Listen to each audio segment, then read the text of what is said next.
හොඳයි. අද අපි කතා කරන්න යන්නේ 2018 අපොස උසස් පෙළ ගිණුම්කරණයේ ප්‍රශ්න පත්‍රයේ සමාගම් ගාන සීමිත ඉරුක පොදු සමාගමේ ගාන. ඉතින් ඊට කලින් මම හිතනවා 2019 දී 19 සමාගම් ගාන ඔයාලා හැමෝම මේ වෙද්දි නරඹලා ඇති වීඩියෝ එක ඒ වගේම ඔයාලා හදලා ඇති. ඒ වගේම මම කිව්වා 2018 17 16 15 කියන විභාග ප්‍රශ්න පත්‍ර වල තියෙන සමාගම් ගණන් සියල්ලක්ම පහේ ඔයාලා හදලා තියන්න කියලා. ඉතින් මේ ප්‍රශ්න පත්‍රයේ සාකච්ඡාවේදී ඔයාලට තියෙන අමාරු තැන් නැත්නම් ගැළපිලි සටහන් ප්‍රධාන වශයෙන්ම අපි විශේෂ අවධානයක් යොමු කරනවා. ඉතින් මේක බොහොම කෙටියෙන් පැහැදිලි කිරීමක් අපි සිද්ධ කරන්නේ. ඉතින් ඔයාලා හැමෝටම මේ වෙද්දී ඔයාලා 2018 පේපර් එක හදලා ඉවරයි. සමාගම් ගාන හදලා ඉවරයි. ඒක නිසා ඔයා දන්නවා ගානේ ඔයාලට අමාරු වෙච්ච තැන් මොනවද කියන දේ. right. එහෙනම් මම වැඩි වෙලාවක් ගන්නෙ නැහැ. මේ ගාන සාකච්ඡා කරන්න ආරම්භ කරමු. 2018 සමාගම් ගාන. මේ සමාගම් ගාන මම එදත් කියවලා දුන්නා කොහොමද සමාගම් ගානක් අපි ආරම්භ කරන්න කියන දේ. ඉතින් සමාගම් ගානක් ආරම්භ කරද්දී අපි ප්‍රධාන වශයෙන්ම බලන්නේ මේ සමාගම මොන සමාගමක්ද? අපිට ගානේ ඉහළම කොටස කියනවා සීමිත හිරුක පොදු සමාගම සිල්ලර වෙළඳ ව්‍යාපාරයක නිරත වේ. 2018යි 3:30කට දිනට එහි ශේෂ පිරික්සුම අපිට ලබා දී තියෙනවා. ඉතින් මේක සිල්ලර වෙළඳ ව්‍යාපාරයක්. නමුත් මේක පොදු සමාගමක්. ඕනතරම් තියෙනවා මේ වගේ පොදු සමාගම්. කාගිල් සමාගම ගත්තොත් ඒක සිල්ලර වෙළඳ ව්‍යාපාරයක්. නමුත් ඒක කාගිල් සමාගමත් පොදු සමාගමක් යටතේ තමයි නිර්ණය වෙන්නේ. හරි. මේකෙදි අතිරේක තොරතුරු ගණනාවක් අපිට දීලා තියෙනවා. අතිරේක තොරතුරු 12ක් දීලා තියෙනවා. අවශ්‍ය වන්නේ ඔබගෙන් ඉල්ලා තින්නේ ඔබෙන් ඉල්ලා සිටින්නේ LKS 1 මම එදා සාකච්ඡා කරා මුල්‍ය ප්‍රකාශන ඉදිරිපත් කිරීමේ ප්‍රමිතියට අනුව ප්‍රසිද්ධ කිරීම සඳහා සීමිත හිරුක පොදු සමාගම පහත මුල්‍ය ප්‍රකාශන සටහන්ද ඇතුළත්ව මොනවද ඉල්ලලා තින්නේ? මේක සාමාන්‍යයි ඕනෑම ගානකදී. ඔයාලා දැන් මෙතනින් එහාටත් බලන සියලුම ප්‍රශ්න වලදී ඔයාලා දකිනවා මේ මුල්‍ය ප්‍රකාශන තුන කෙරෙහි තමයි විශේෂයෙන්ම අවධානය යොමු කරන්නේ බොහෝ වෙලාවට ගානේදී. 2018යි 3:31 දිනෙන් අවසන් වර්ෂය සඳහා ලාභ හෝ අලාභ සහ වෙනත් විස්තීර්ණ ආදායම් ප්‍රකාශනය 18යි 3:31 දිනෙන් අවසන් වර්ෂය සඳහා හිමිකම් වෙනස් වීමේ ප්‍රකාශනය සහ 2018යි 3:31 දිනට මුල්‍ය තත්ත්ව ප්‍රකාශනය. හොඳයි. මේ ගාන අපි එතකොට ආරම්භ කරන්නේ අතිරේක තොරතුරු වලින්. පළවෙනි අතිරේක තොරතුරු යටතේ ඔයාලා මේ වෙද්දී ආකෘති හදාගෙන සියල්ලක්ම කරලා ඇති කියලා මම බලාපොරොත්තු වෙනවා.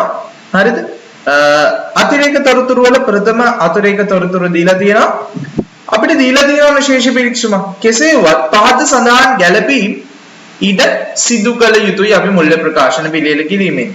පළවෙනි අමතර තොරතුරු වශයෙන් දීලා තියෙනවා තොගය. මොකද්ද ප්‍රමිතය? LKS 2 ශ්‍රී ලංකා ගිණුම් ප්‍රමිතාංක 2 තොග ප්‍රමිතය. තොග ප්‍රමිතේ මොනවාද පුතේ ඔයාලට වැදගත් වෙන්නේ? මේ දේ හොඳට අහගන්න ඕන ඔයා. තොග ප්‍රමිතය බොහොම ලේසි ප්‍රමිතයක්. මේ ප්‍රමිතේ විශේෂයෙන්ම සාකච්ඡාවට ලක් කරනවා තොගේ ගිණුම්ගත කළ යුත්තේ කුමන අගයටද යන. තොගේ ගිණුම්ගත කළ යුත්තේ පුතේ හොඳට මතක තියාගන්න. පිරිවැය හෝ සුද්ධ උපලබ්ධි අගයෙන් වඩා අඩු අගයට. මේ දේවල් හොඳට මතක තබා ගත යුතුයි. තොගය අගය කළ යුත්තේ ශ්‍රී ලංකා ගිණුම් කරන ප්‍රමිතාංක 2ට අනුව තොග ප්‍රමිතයට අනුව එම තොගයේ පිරිවැය හෝ සුද්ධ උපලබ්ධි අගයෙන් වඩා අඩු අගයට. මේ දේ මතක තියාගන්න. මෙච්චරයි ඔයාලට මතක තියාගන්න තියෙන්නේ මේ ප්‍රමිතිය තුල. බලන්න තොගයේ වර්ග තුනකින් අපිට ලබා දීලා තියෙනවා. මේ තොග වර්ග තුන බලන්න. 18යි 3:31 දිනට මේවායේ පිරිවැය සහ සුද්ධ උපලබ්ධියගේ පහත අගයන් ගනි. වර්ගය කිරි, හාල්, සීනි. මොකද සිල්ලර වෙළඳ ව්‍යාපාරය. එහෙනම් මේ ව්‍යාපාරය තුල තියෙනවා කිරි තියෙනවා, හාල් තියෙනවා, සීනි තියෙනවා. 18යි 3:31 දින වන විට. කිරි වල පිරිවැය 4200යි. නමුත් සුද්ධ උපලබ්ධියගේ 4800යි. මොකද්ද පිරිවැය කියන්නේ? පිරිවැය කියන්නේ මේ තොග මිලදී ගනිද්දී දරන ලද වියදම මේ තොගයන් මිලදී ගනිද්දී අපි මෙතන උදාහරණ විදියට ගත්තොත් කිරි මිලදී ගන්න රුපියල් 4200ක වියදමක් පිරිවැයක් දරලා තියෙනවා. සුද්ධ උපලබ්ධයගේ මොකද සුද්ධ උපලබ්ධයගේ කොහොමද සුද්ධ උපලබ්ධයගේ හොයන්නේ? සුද්ධ උපලබ්ධයගේ කියන්නේ අපි මේ තොගය විකිණීමේදී එම විකුණුම් මිලෙන් අපි තොගය විකුණන මිලෙන් අඩු කරනවා පුතේ විකිණීම සඳහා ඉදිරියට දැරිය යුතු වියදම්. හරි මේ කිරි ටික කිරි පැකට් කියලා අපි හිතමු. මේ කිරි පැකට් කල්ලිකුත් වෙන්න ළඟන මොලේ තියෙන මිනිස්සේ කවදාවත් කඩේකින් මේ වගේ භාණ්ඩ කිරි පැකට් සහ ඔය දින නියම කරලා තියෙන භාණ්ඩ මිලදී ගනිද්දී ඔයාම බලන හැම කෙනෙක්ම බලන දෙයක් තමයි මේකේ මිල කීයද? මේකේ කල්ලිකුත් වීමේ දිනේ කවදද? මේකේ නිෂ්පාදන දිනේ කවදද? ඔය තොරතුරු සම්බන්ධයෙන් පාරිභෝගිකයෙක් ඉතා වැදගත්කමක් නැත්නම් ඉතා සැලකීමක් දක්වනවා. ඉතින් මේ ගානේ බලන්න රුපියල් 4400ක් වෙනවා සුද්ධ උපලබ්ධයකින්. ඒ කියන්නේ විකුණුම් මිලෙන් ඉදිරියට විකිණීමට දැරිය යුතු පිරිවැයන් අඩු කළාට පස්සේ එනවා 4400. එහෙනම් ඔයා කිරි කියන වර්ගය ගිණුම්ගත කළ යුත්තේ පුතේ පිරිවැයටද සුද්ධ උපලබ්ධයකටද? ප්‍රමිතය කිව්වේ මොකද්ද? පිරිවැය හෝ සුද්ධ උපලබ්ධයකින් වඩා අඩුවකට ගිණුම්ගත කරන්නයි කියලා. එහෙනම් පිරිවැය දාට සුද්ධ උපලබ්ධයකද? පිරිවැය. එහෙනම් එතන 4200යි. හාල් වල පිරිවැය 2500යි. නමුත් සුද්ධ උපලබ්ධයකින් 2100යි. මොකද්ද හේතුව වෙන්න පුළුවන්? හේතුව ඕන තරම් හේතු දිනනවා. මොනවාද හේතු වෙන්න පුළුවන්? නිකමට හිතන්න අපි ගාව තියෙන හාල් යම් කාලයක් ගත වෙලා තියෙනවා අපි මේ තොගේ මිලදී අරගෙන. ඒක නිසා මං ගාව මේ තියෙන තොගේ විකුණ ගන්න මට රුපියල් 500ක අමතර පිරිවැයක් දරන්න වෙනවා. හරි.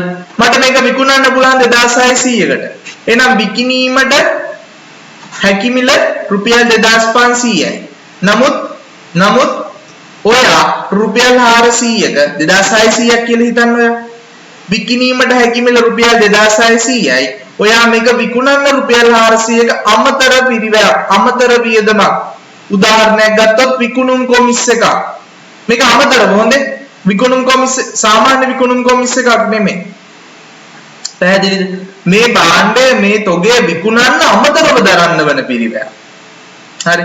ඒක අපි සැකසුරුවම් කරන්න නැත්නම් පැකට් කරන්න අපිට යන වියදම. හරිද? අය පැකට් කරන්න යන වියදම 400ක් කියලා හිතන්න. එහෙමනම් එයාගේ සුද්ධ උපලබ්ධය කිය රුපියල් 2100යි. රුපියල් 2100යි. එහෙනම් පිරිවැයට වඩා අඩු මුදලක් අඩු අගයක් තමයි හාල් සඳහා තියෙන්නේ 2100යි. එහෙනම් ඔයා මෙතනදි තෝරගන්න ඕනේ පිරිවැය සුද්ධ උපලබ්ධයගෙන් වඩා අඩු අගය. වඩා අඩු අගය වෙන්නේ 2100 සුද්ධ උපලබ්ධ අගය. ඒ වගේම සීනි වල පිරිවැය රුපියල් 3800යි. නම් සුද්ධ උපලබ්ධ අගය තියෙනවා 3900ක්. එහෙමනම් ඔයා තෝරගන්න ඕනේ පිරිවැය. බලමු අපි 4200යි වඩා අඩු වගේ තිබ්බේ කිරිවල හාල් වල වඩා අඩු වගේ 2100යි සීනි වල 3800යි රුපියල් 10100යි පුතේ ඔයාගේ අවසාන තොගය.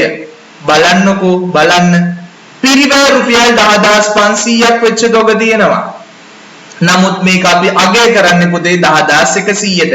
හේතුව තොග ප්‍රමිතේ කියන ඔයා සුද්ධ උපලබ්ධයගේ හෝ සමාවෙන් පිරිවැය හෝ සුද්ධ උපලබ්ධයගෙන් වඩා අඩු වගේට තොගය අගය කළ යුතුයි කියලා. එහෙමනම් පුතේ ඔයා තොගය හඳුනාගන්නේ රුපියල් 10100ක් පමණයි. පැහැදිලිද ඔයාට? ඒ 10100 තෝරා ගනිද්දි මේ තියෙන්නේ බලන්න. ඔයාගේ දිත්ත සටහන කොහොමද වෙන්නේ? ඔයා මුල්ල තත්ත්ව ප්‍රකාශයේ පුතේ 10100 විතරයි නිරූපණය කරන්නේ. ජංගම වත්කම් යටතේ තොගය කියලා ඉදිරිපත් කරන රුපියල් 10100ක්. එතකොට පිරිවැය 10500ක් වුණානේ. ඉතුරු 400ට මොකෝ වෙන්නේ? ඒ 400 පුතේ මොනවාද වෙන්නේ? තොග කපා හැරීම්. මොනවාද? තොග කපා හැරීම් කියලා අපි අඩු කරනවා. කොහොමද අඩු කරන්නේ? වෙනත් වියදම් තුලින්. වෙනත් වියදම් තුල තොග කපා හැරීම් කියලා රුපියල් 400ක් අපි ඇතුළත් කරනවා. පැහැදිලිද? එහෙනම් දිත්ත සටහන වෙන්නේ මේ යන්න. දිත්ත සටහන වෙන්නේ හොඳට අහගන්න පුතේ දිත්ත සටහන. තොග ගිණුම හර. ඔය කියන්නේ මුල්ල තත්ත්ව ප්‍රකාශයට 10100යි. වෙනත් වියදම් හර තොග කපා හැරීම් කියලා. තොග කපා හැරීම් ගිණුම හර වෙනවා රුපියල් 400ක් වෙනත් වියදම් බැර වෙන්නේ පුතේ 10500ක් බැර වෙනවා. බැර වෙනවා. මේන්න බලන්න බැර වෙන තැන. විකුණුම් පිරිවැයි 10500. දැක්කද ඔයා? හරි. එහෙනම් මොකද්ද පුතේ මේ 10500ට අදාළ දිත්ත සටහන වෙන්නේ? 10100ක් හර වෙනවා තොගයට. තොගය පෙන්වන්නේ මුල්ල තත්ත්ව ප්‍රකාශනයේ. 400ක් හර වෙනවා තොග කපා හැරීම් කියලා. ඕක පෙන්වන්නේ වෙනත් වියදම් තුල. විකුණුම් පිරිවැය බැර වෙනවා රුපියල් 10500ක්. පැහැදිලිද? right. එන යන්න පුතේ දෙවෙනි දිත්ත සටහන. මොකද්ද දෙවෙනි දිත්ත සටහන වෙන්නේ? මොකද්ද දෙවෙනි දිත්ත සටහන? හොඳට බලන්න. දෙවෙනි ගැළපිල්ල. ප්‍රවර්තන වර්ෂය සඳහා පරිපාලන වියදම් පහත අයිටම් වලින් සමන්විත වෙනවාලු. මොනවාද අයිටම? මොනවාද අයිටම සමන්විත වෙන අයිටම? මොනවාද පුතේ? හොඳයි. බලමු අපි දෙවෙනි ගැළපිල්ල. මොකක්ද අපිට දීලා තියෙන්නේ? දෙවෙනි ගැළපිල්ල දීලා තියෙන හේතුව ප්‍රවර්ධන වර්ෂය සඳහා පරිපාලන වියදම් පහත අයිටම් වලින් සමන්විත වෙන බව. ගෙව් ඇඩුම් 2700යි. සේවා නියුක්තිකයන්ගේ බාර අරමුදල 90යි. අධ්‍යක්ෂක ගාස්තු 1500යි. විගණන ගාස්තු 610යි. ෂේ වියදම් 2200යි. එකදුව 7100යි. බලන්න ඔය ශේෂ පිරික්සුම චුට්ටක්. ශේෂ පිරික්සුම තුල බලන්න පරිපාලන වියදම් කියලා හර වෙලා තියෙනවා රුපියල් 7100ක්. එහෙනම් මේ 7100 හැදිච්ච විදිය තමයි අපිට ඉදිරිපත් කරලා තිබුණේ. ඉතින් බලන්න ගෙව් ඇඩුම් 2700යි. හොඳයි. අපිට මේ දෙවෙනි අමතර තොරතුරු පුතේ දෙවෙනි අමතර තොරතුරු තුලින් කළ හැකි දෙයක් නැහැ. ඒක ඔයා මතකේ තබා ගන්න යුතු ගැළපිල්ලක් නැත්නම් සටහනක් තොරතුරක්. බලන්න තුන්වෙනි අමතර තොරතුර. පරිපාලන වියදමෙහි අඩංගු වැටුප් නිරූපණය කරනුයේ සේවකීන්ට ගෙවූ ශුද්ධ වැටුපය.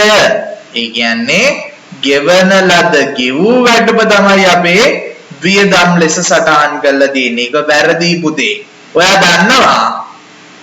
දන්නවා වැටුප ගිණුම්ගත කිරීමේදී ගිණුම්ගත කළ යුත්තේ දල වැටුප. මොන වැටුපද? දල වැටුප. හොඳයි බලන්න. ශුද්ධ වැටුප ගණනය කරත්තේ සේවක අර්ථ සාධක අරමුදලට කරන සේවක දායකය අඩු කරමින් පසුවය. සේවකයා දායක වුණ ආකාරය අඩු කිරීමේ පසුව. සේවක අර්ථ සාධක අරමුදලට සේවය සහ සේවක දායකයන් පිළිවෙලින් 15%ක් සහ 10%ක් වේ. හොඳයි. කෙසේ වුවද සේවක අර්ථ සාධක අරමුදලට EPF එකට සේවක අර්ථ සාධක අරමුදලට ප්‍රවර්තන වර්ෂය සඳහා සේවය සහ සේවක දායකත්වයන් ශ්‍රී ලංකා මහ බැංකුවට ගෙවා නොමැති අතර එය ගිණුම් පොත්වල සටහන් කර නැත.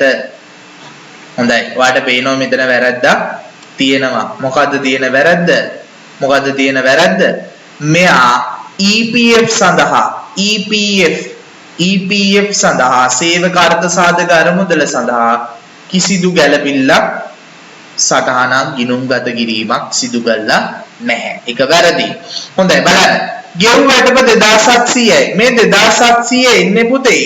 මේ 2700 එන්නේ 100ට කොච්චරක්ද? 110 අඩු කළයින් පස්සේ. හොඳට තේරුම් ගන්න. 2700 කියන්නේ 110 EPF අඩු කළයින් පස්සේ ගෙවපු නැති එක වෙනම කතාවක්.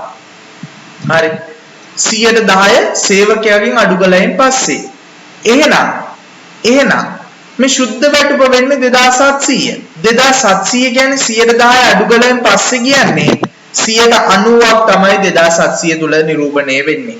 එහෙනම් 100ක් වෙන්නේ කීයද? 3000 මිලියන 3ක්. එහෙනම් කීයක් ගෙවලා නැද්ද? සේවකයාගෙන් කපා ගත්ත රුපියල් 300ක්. ඕක එකතු වෙන්න ඕනේ පුතේ. ඕක එකතු වෙන්න ඕනේ සේවක වැටුප් කියන තැනට. පැහැදිලිද?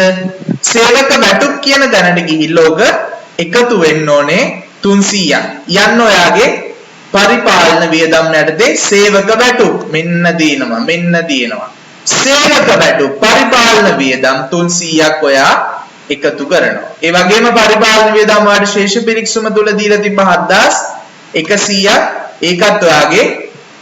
ඒකත් ඔයාගේ වියදම් උපලේඛනයේ පෙර වැඩේ තුලට ඇතුළත් කරනවා මේ 7100යි.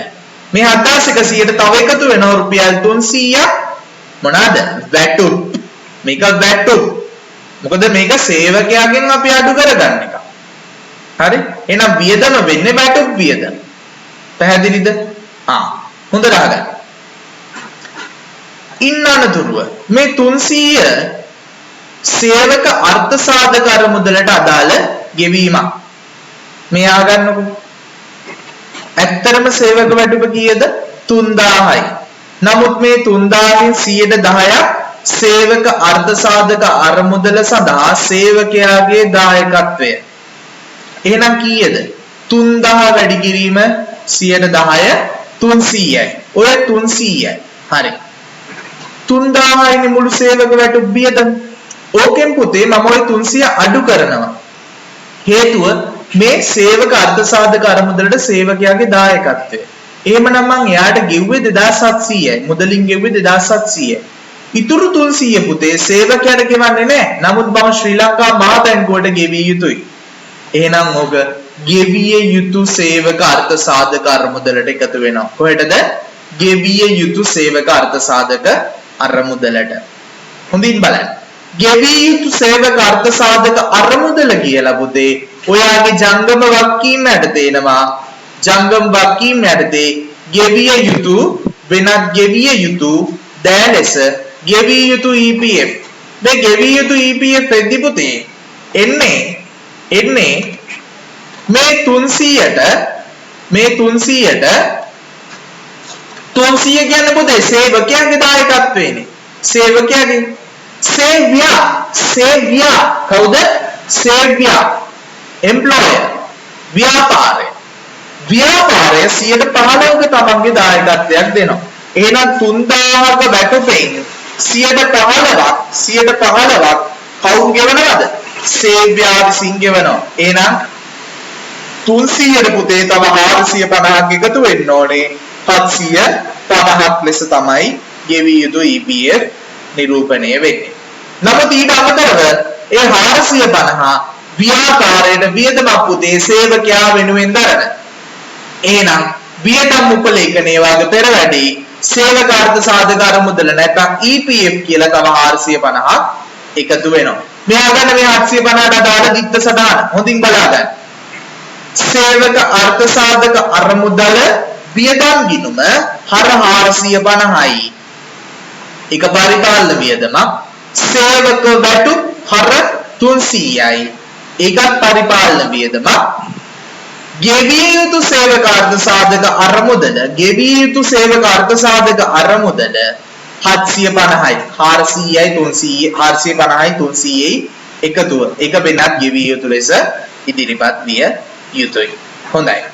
ඊළඟ 18.331 දිනට දීපල පිළියෙත උපකරණ සහ ඒවායේ සමුචිෂය වල සංයුතිය පහත පරිදි වේ. 18.331 හොඳේ මතක තියාගන්න. 18.331 කියන්නේ වර්ෂය අවසානයේ. හොඳයි බලන්න. ඊටමේ පිරිවාහන ප්‍රත්‍යාගනිතගිය 25500යි 18.331කට පුතේ මේක කෙලින්ම දාන්නේ නැහැ. හරි. මොකද 18.331 කියන්නේ වර්ෂය අවසානයේ. හරි 25500යි ගොඩනැගිලි 28000යි මෝටර රථ 16500යි කාර්යාල උපකරණ 10000යි මේ විදියට පුතේ අමතර තොරතුරු දීලා තිබ්බට මේකෙන් දැම්ම අපි ප්‍රයෝජන ගන්නෙ නැහැ හේතුව ඔයා ගාන කියවන් යද්දි යට තව දේවල් දකින්න ඇති මොකද්ද දැක්කේ යට බලන්න පස්වෙනි අමතර තොරතුරේ කියනවා භාණ්ඩ බෙදා ගැනීම සඳහා මෝටර රථ භාවිතා කරන අතර ඕකේ අනිකුත් සියලුම දේපල පිරියද උපකරණ අයිතම පරිපාලන කටයුතු සඳහා භාවිතා කෙරේ. ෂෙයා කළ හැකි සියලුම වත්කම් සරල මාර්ග ක්‍රමයට ෂෙයා කරනු ලබයි. ප්‍රවර්තන වර්ෂය සඳහා ෂෙයා වෙන්කොට ඇත. මේ අවුරුද්දේ ෂෙයා වියදම එනම් ගණනය කළයි තියෙන්නේ. හොඳයි. මොකටද මේ තොරතුරු දුන්නේ? මේ තොරතුරු දුන්නේ ඔයා මතක තියාගත යුතුයි. මෙතන තියෙනවා ඉඩම ගොඩනැගිලි මෝටර රථ කාර්යාල උපකරණ කියලා දේපල පිරියද උපකරණ යටතේ හඳුනා ගන්නා අයිතම කාණ්ඩ 4ක්. මේ කාණ්ඩ 4ෙන් අයිතම 4යි. ඉඩම් ෂෙයා වෙන්නේ නැහැ පුතේ. හේතුව ඉඩම් සඳහා මොකද පුතේ දෙන්නේ? ඉඩම් සඳහා මොකද? ඉඩම් වල අපිට මොකද දෙන්නේ පුතේ? හිතන්න මොකද්ද දෙන්නේ? ඉඩම් වලට අපිට මොකද? භාවිතා කළ හැකි කාලයක් ගණනය කරන්න බෑ. useful lifetime. ඒක unpredictable. ඒ කියන්නේ අපිට ඇස්තමේන්තු ගත කරන්න බෑ ඉඩමක් මෙච්චර කාලයයි පවතින්නේ. එහෙම නෑ. useful lifetime එක භාවිතා කළ හැකි කාල පරිච්ඡේද ගණන අපිට ගණනය කරන්න බෑ. නමුත් අපිට ගොඩනැගිල්ල පුළුවන් අවුරුදු 10යි 15යි 20යි 25යි කියලා කියන්නේ. මෝටර රථයක් කියන්න පුළුවන් අවුරුදු 5යි 10යි කියලා කියන්නේ. කාර්යාල උපකරණ කියන්න පුළුවන් අපිට මේක අවුරුදු 5යි 10යි කියලා තියන්න. නමුත් ඉඩමක් එහෙම නැහැ. ඉඩම වල අනන්තයක්. නැත්නම් ඒ ජීව කාලය අපිට ඇස්තමේන්තු කරන්න බැරි තරම. මේ බලන්න. එන ඉඩම් ෂෙයා වෙන්නේ නැහැ. ගොඩනැගිලි ෂෙයා වෙනවා. නමුත් ගොඩනැගිලි භාවිතා කරන්නේ පරිපාලන කටයුතු සඳහා. එහෙනම් ගොඩනැගිලි ෂෙයා දාන්න ඕනේ පරිපාලන වියදම් වලට. ඒකයි මේ පස්වෙනි අමතර තොරතුරු දෙන්න හේතුව. මෝටර රථ භාවිතා කරන්නේ භාණ්ඩ බෙදා හරින්න. එහෙනම් ඒක බෙදා හැරීමේ වියදමක් ලෙසයි අපිට ෂෙයා ගණනය කරන්න වෙන්නේ. එහෙනම් බෙදා හැරීම් රථවල ෂෙයා අපි ඉදිරිපත් කරන්නේ බෙදා හැරීමේ වියදම් වල. කාර්යාල උපකරණ භාවිතා කරන්නේ පරිපාලන කටයුතු සඳහා. එහෙනම් කාර්යාල උපකරණ ෂෙයා අපි ඉදිරිපත් කළ යුත්තේ පරිපාලන වියදම් යටතේ. හොඳයි. 7 වෙනි ගැළපිල්ල. ඔක මතක තියාගන්න විතරයි 5යි 6යි දෙකම තියෙන්නේ. 7 වෙනි ගැළපිල්ල අපි සාකච්ඡා කරලා බලමු එහෙනම්. 7 සමාවෙන් 6 වෙනි ගැළපිල්ල. ව්‍යාපාරයේ ඉඩම 2015යි 3.31 දින ප්‍රථම වරට 25500කට ප්‍රත්‍යාග්‍රහණය. කවද්ද කරේ? 2015යි 3.31. මීට අවුරුදු කීයකට කලින්? අද 18යි 3.31. එහෙනම් 17යි 3.31, 16යි 3.31, 15යි 3.31. අවුරුදු 3කට කලින් මම පළවෙනි බාරට ප්‍රත්‍යාග්‍රහණය කරනවා. කීයකටද? 25500කට. පැහැදිලිද? 2018යි 3.31 දෙවනි වරට ප්‍රත්‍යාග්‍රහණය කර ඇති අතර එය මෙතෙක් ගිණුම්ගත කරනු මැත. මොකද වෙලා තියෙන්නේ? මේ ඉඩම ප්‍රත්‍යාග්‍රහණය කළා දෙවනි වරටත්. කවද්ද? 18යි 3.31. නමුත් මෙතෙක් එම ප්‍රත්‍යාග්‍රහණය ගිණුම්ගත කළා නැහැ. 25500කට ප්‍රත්‍යාග්‍රහණය කරපු ඉඩම දැන් පුතේ වටින්නේ 19500යි. සමහරක් වෙලාවට මේ පැත්තට ලොකු ගම් වතුරක් එන්නේ නැති. ඒක නිසා ඉඩමේ අගය පහළ යන්න ඇති. දැන් වටින්නේ මිලියන 19.5යි. මොකද වෙලා තියෙන්නේ? ප්‍රත්‍යාග්‍රහණය අඩු වෙලා වටිනාකම ඉඩමේ වටිනාකම අඩු වෙලා. හොඳයි. මේ බලන්න. එහෙනම් ඔයාලට එතන දිත්ත සදාන දාන්න පුළුවන්. ප්‍රත්‍යාග්‍රහණ අලාභයක් තියෙනවා. ප්‍රත්‍යාග්‍රහණ හිඟයක් තියෙනවා රුපියල් 6000ක. ඔයාලට කෙලිම මේ දිත් සටහන දාන්න බෑ පුතේ. ඔයා ශේෂ පිරික්සුම කියවද්දි දැක්කා ව්‍යාපාරයේ තියෙනවා පුතේ 17යි 4යි එක දිනට. ව්‍යාපාරයේ මේ මූල්‍ය වර්ෂයේ ආරම්භක දිනට බලන්න තියෙනවා ප්‍රත්‍යාගන්න සංචිත කියලා රුපියල් කීයද? 17යි 4යි එක දිනට ප්‍රත්‍යාගන්න සංචිත කියලා රුපියල් 5000ක ශේෂයක් තියෙනවා. මේ බලන්නකෝ රුපියල් 5000ක ඔයා අතිරික්තයක් හඳුනාගෙන 2017යි 4යි එක දින වෙන විට ඒ කියන්නේ 2015 පුතේ 3.31 මෙයා ප්‍රත්‍යාගන්නේ කරානේ 25500කට. මං කියන්නද ඔය ඊටමේ තිබ්බ පිරිවැය පුතේ තිබිලා තියෙන්නේ 20500යි. හොඳට මතක තියාගන්න 20500යි. 15.3.31 මෙයා ප්‍රත්‍යාගන්නේ කරද්දී එයා කියනවා මම 20500කට ගත්ත ඊටම දැන් වටිනවා 25500ක්. ඒක නිසා මට 5000ක අතිරික්තයක් සංචිතයක් එකතු වෙනවා. එහෙනම් ඒක අපි විත්ත සටහන එදා මෙන්න මෙහෙම දාන්න ඇති. මෙන්න මෙදා මෙහෙම 15.3.31 මෙයා දාන්න ඇති. ඉඩම් ගිනුම හර 5000යි. ඒක නිසා තමයි අද මේක 25500 වෙලා තියෙන්නේ.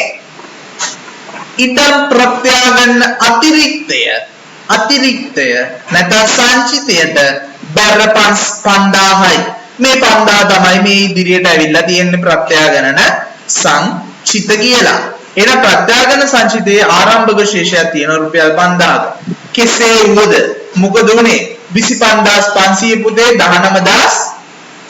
19500ට බහැලා කීයකින්ද 6000කින්. එදා මම ඔයාව දැක්කා අතිරික්තයක් තියෙන කෙනෙක් විදියට. නමුත් අද මම ඔයාව දකින්නේ හිඟන්නෙක් විදියට. හරි කීයකද 6000ක් අඩු වෙලා ඉඩමේ වටිනාකම. එහෙනම් අහගන්න පුතේ දිත්ත සටහන. රුපියල් 6000ක් ඉඩමේ අගය අඩු වුණාට ඇත්තට ඉඩමේ පිරිවැය පුතේ කීයද 20500යිනේ ප්‍රත්‍යාගණනය කරන්න කලින්. හරි ඇත්තටම දැන් ඉඩමේ වටිනාකම කීයද 19500යිනේ. දෙවෙනි වරට ප්‍රත්‍යාගණනයෙන් පස්සේ ඇත්තටම ඉඩමේ අගය අඩු වෙලා තියෙන්නේ කොච්චරකින්ද 1000කින් පුතේ. හොඳට ඒක රිපීට් කර අහන්න. ඔයාලට තේරුම් නැත්නම් හොඳට රිපීට් කර අහන්න. 19500යි ඇත්තටම දැන් ඉඩමේ වටිනාකම. ඒ කියන්නේ ඇත්තටම අලාභයක් වෙලා තියෙන්නේ 1000යි. මොකද අර 5000 මම අතිරික්තයක් විදියට ගිය කාලෙදී මීට අවුරුදු 3කට කලින් හඳුනගත්තු දේ. එහෙනම් ඔයා මුලින්ම කරන්නේ පුතේ ප්‍රත්‍යාගන්න සංචිතයෙන් මේ 5000 අයින් කරලා දාන එක. හරි ප්‍රත්‍යාගන්න අතිරික්තයේ වෙනස් වීම කියලා අපි දානවා. ප්‍රත්‍යාගන්න අතිරික්තයේ වෙනස් වීම කියලා කීයද 5000ක් ඉදිරිපත් කරන. මේ 5000 තමයි පුතේ වෙනත් ස්ථීන ආදායමක් ලෙස ඉදන් ප්‍රත්‍යාගන්නේ අතිරික්තයේ වෙනස් වීම කියලා 5000ක් අපි අඩු කරන්නේ. හරි එතකොට 6000ක් අඩු වුණානේ ඉඩමේ වටිනාකම. ඔව් කලබල වෙන්න එපා. ඉඩමේ වටිනාකම 6000ක් අඩු වුණා. ඔව් එහෙනම් ඉඩම් අඩු කරන්න ඕනේ පුතේ කීයකින්ද ඉඩම් අඩු වෙන්නේ 6000කින් ඉඩම් අඩු වෙනවා.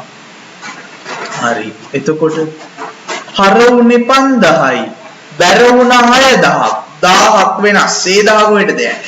ඒ 1000 පුතේ ඒ 1000 ඔයාගේ පෙර වැඩ දෙක යටතේ ඉඩම් ප්‍රත්‍යාගණන අලාභ ලාභයක් හඳුනාගත්තද ඒ මොහොතේම ඔයා ඊ ඉඩමේ ප්‍රත්‍යාගණන අලාභය හඳුනා ගන්නවා. වෙනත් වියදම් ලෙස 1000ක් සටහන් කරනවා. මොකද්ද පුතේ එතකොට මේකේ දිත්ත සටහන? හොඳින් අහගන්න. ඉඩම් ප්‍රත්‍යාගණන අලාභ ගිණුම හර 1000යි. ඒ කියන්නේ වෙනත් වියදම් වලට ඉඩම් ප්‍රත්‍යාගණන අතිරික්තයේ වෙනස් වීම. ඒ කියන්නේ පුතේ කොහෙටද යන්නේ ඔබ? ඉඩම් ප්‍රත්‍යාගණන අතිරික්තයේ වෙනස් වීම කියන්නේ මොකද්ද පුතේ? ඉඩම් ප්‍රත්‍යාගණන සංචිතේට ඉඩම් ප්‍රත්‍යාගණන සංචිතය හර 5000යි. ඒකයි මේ බැරගිනුමේ හරකරේ කීයක්ද? හරකරේ 5000ක් මේ අඩු කරේ 5000ක් ඒකයි. බැර වෙන්නේ කොහටද? බැර වෙන්නේ පුතේ දීපල පිරියත උපකරණ සටහනේ ඉඩම් ගිණුමට. එහෙමනම් 25500 නෙමෙයි පුතේ වාගේ 18යි 3යි 31 ශේෂය. මොකද අපි ප්‍රත්‍යාගණනාකයට ඉදිරිපත් කරන්නේ එහෙනම් 19500යි වාගේ දීපල පිරියත උපකරණ වල ඉඩම් යටතේ එන ශේෂය. හරි. හොඳයි. ඔයාලට තව අමතර තොරතුරක් මට දෙන්න තියෙනවා.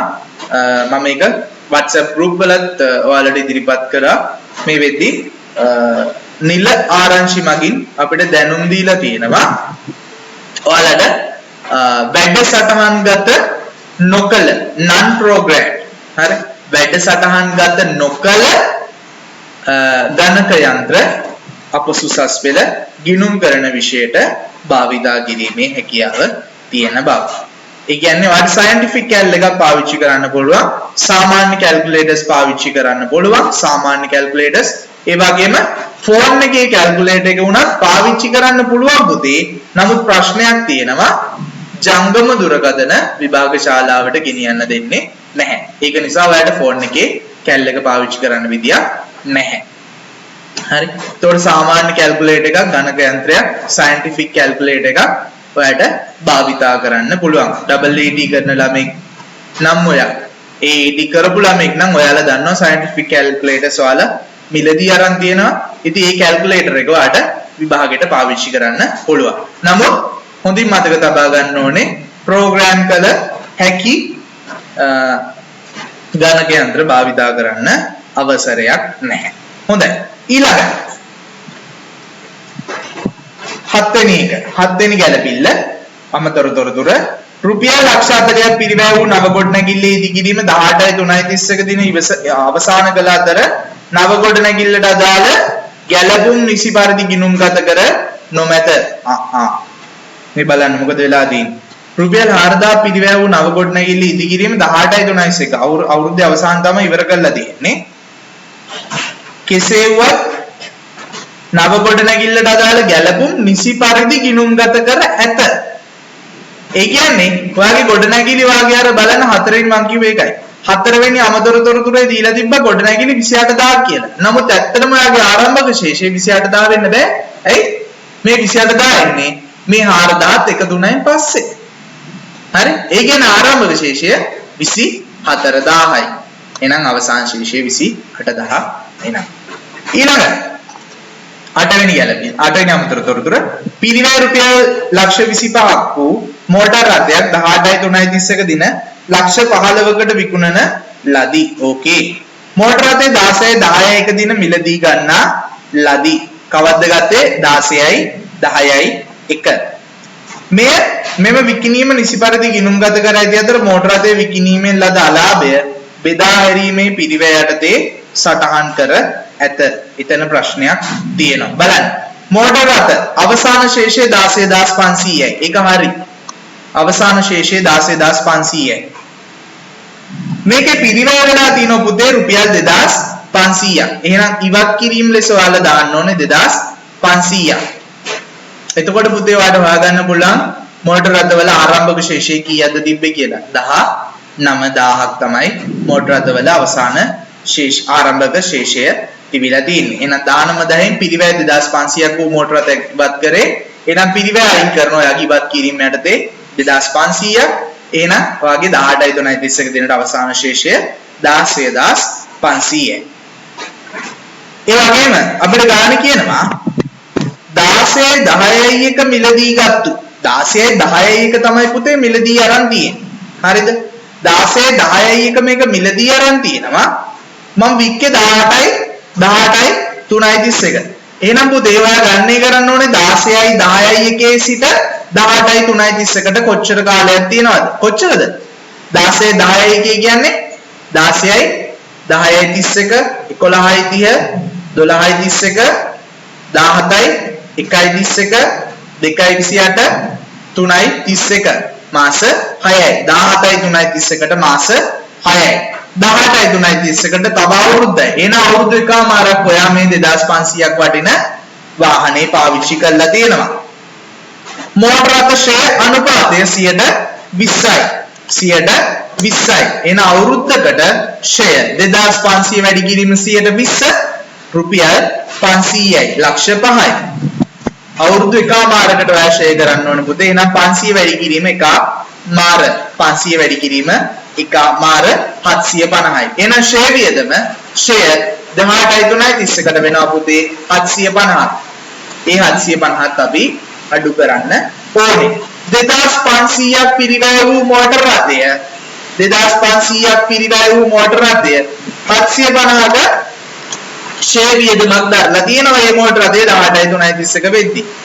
එහෙනම් පුතේ මේ මෝටර රථය 18.30ක වෙන විට ධාරණාගය වෙන්නේ 2500න් මේ 2500න් අඩු කරනවා ඔයා 750ක්.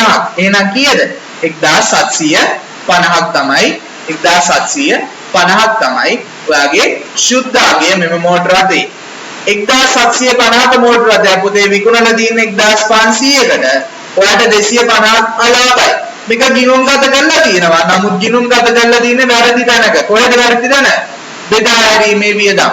මෝටර රථ භාවිතා කරන්නේ බෙදා හැරීම් කටයුතු සඳහා වුණාට ඒක විකිණීම මෝටර රථ භාවිතා කරන්නේ බෙදා හැරීම් කටයුතු සඳහා. බෙදා හැරීම් කටයුතු සඳහා භාවිතා කරන මෝටර රථය වික්කට ඒකෙන් සිද්ධ වෙන ලාභය හෝ අලාභය අපි බෙදා හැරීමේ වියදම් යටතේ හඳුනා ගන්න බෑ. ඒකෙන් සිද්ධ වෙන අලාභය ඔයා හඳුනාගත යුත්තේ වෙනත් වියදම් යටතේ. එහෙනම් බෙදා හැරීම් වියදම් වලින් ඔයා මේ 250 අයින් කරලා එකතු කරන්න ඕනේ වෙනත් වියදම් වලට. හොඳයි. මම හිතනවා ඔයාලා හැමෝම දන්නවා මෝටර රථ හෝ දේපලක් ඉවත් කිරීමේදී මොකද්ද දික්සටහන් කියන දේ. දන්නේ නැත්නම් ආගන්න මේ දික්සටහන 2500ක් ඔයාගේ මෝටර රථ ඉවත් වෙනවා. එහෙනම් ඔයාගේ දේපල පිළියෙත උපකරණ යටතේ මෝටර රථ ගිණුම බැර වෙනවා 2500ක්. 2500ක් බැර වෙනවා මෝටර රථ ගිණුම. නමුත් ෂෙය වෙන් කිරීම ගිණුම පුතේ හර වෙනවා 750. මොනවා කියලාද? හර වෙන්නේ මොනවා කියලාද පුතේ? ෂෙය වෙන් කිරීම කියලා. එහෙනම් ෂෙය වෙන් කිරීම හර 750යි. මෝටර රථ ගිණුම බැර 2500යි. ඒතකොට ඉතුරු 1750. ඒ කියන්නේ පුතේ මෝටර රථ ඉවත් කිරීමේ ගිණුමට. එහෙනම් ආගන්න දික්සටහන මෝටර රථ ඉවත් කිරීමේ ගිණුම කියලා අපි ගිණුමක් ගහ ගන්නවා. මේක තුලින් තමයි අපි මෝටර රථ විකිණීමේ ලාභය අලාභය ගන්නේ කරන්නේ. මෝටර රථ ඉවත් කිරීමේ ගිණුම හර 1750යි. ෂෙය වෙන් කිරීම ගිණුම හර මෝටර රථ ෂෙය වෙන් කිරීම ගිණුම හර 750යි. මෝටර රථ ගිණුම බැර 2500යි. ඉන්නනතුරුව මේක විකුණද්දී මේ 2500ක් වටන නැත්නම් ශුද්ධාගේ 1750ක් වූ මෝටර රථේ විකිණීමේදී ඔයාගේ ලාභය හෝ අලාභය ගණනය කළ යුතුයි. මේ අලාභය ගණනය කරන්න පුළුවන්. ඔයාගේ මෝටර රථ ඉවත් කිරීමේ ගිණුම බැර වෙලා තියෙනවා කොච්චරද? මෝටර රථ ඉවත් කිරීමේ ගිණුම හර වෙලා තියෙනවා 1750. ඒක 1750 හර වෙද්දී බැර වෙන්නේ කොහොමද? බැර වුණේ පුතේ මුදල් ගිණුමෙන්. එහෙනම් මොකක්ද උනේ? මුදල් ලාභයට. මුදල් ගිණුම හර 1500යි. මෝටර රථ ඉවත් කිරීමේ ගිණුම බැර 1500යි. දැන් ඔයා මෝටර රථ ඉවත් කිරීමේ ගිණුම තොරණය කරන්න යනවා. හර පැත්තේ එකතුව තියෙනවා 1750. බැර පැත්තේ තියෙන්නේ 1500යි. එහෙනම් 250ක් මොකද්ද? අලාභය පුතේ. මෝටර රථ විකිණීමේ අලාභය. එහෙනම් මෝටර රථ විකිණීමේ අලාභය ඔයාට වියදමක්. ඒක අපි හඳුනා ගන්නවා වෙනත් වියදම් යටතේ. හොඳයි. ඊළඟ